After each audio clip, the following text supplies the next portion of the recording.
रब्बना इरहम लना या रब्बना। सबसे पहली बात तो ये है कि देखना ये चाहिए कि खातून की टांगों पर या उनके पिंडलियों पर बाल कितने हैं। अगर तो मामूली बाल है तो उस बालों को हटाने की कोई ज़रूरत ही नहीं है,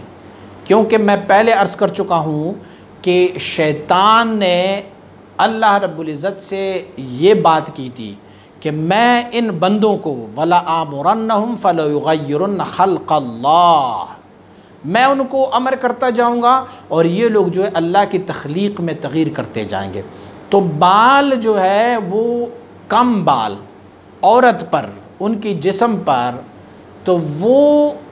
तख्लीक़ अल्लाह रब्बुल इज़्ज़त की है और उसको मिटाना जो है वो तग़यीर फ़ी ख़ल्क़िल्लाह है। लेकिन अगर बाल बड़े हो, जैसे मर्दों की पिंडलियों पर,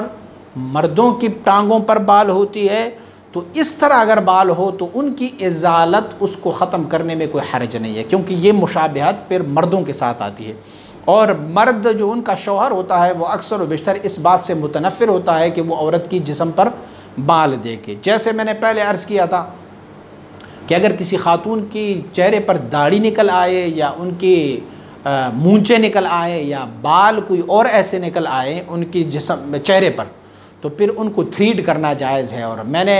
बऊँ के बारे में, आबरूओं के बारे में ये कहा हुआ था कि आबरू जो है वो अल्लाह की तख्लीक़ है, उसे आप कैंची के साथ जो उनके नशेब व फराज है उसको तो दुरुस्त कर सकते हैं, लेकिन उसको थ्रेड करना ये जायज़ नहीं है। तो ऐसे ही टांगों पर अगर बाल हो और बापर्दा कोई ख़ातून आ जाएं और वो ख़ातून उनकी टांगों की सफाई कर ले, उन बालों की सफाई कर ले आजकल के जदीद आलात के साथ,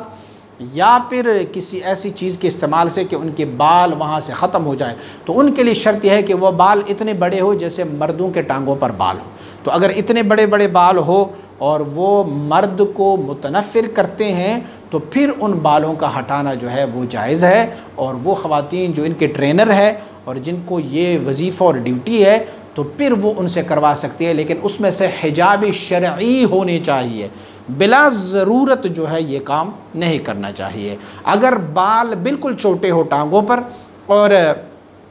या पिंडलियों पर बिल्कुल छोटे हो लेकिन हो बाल, और उससे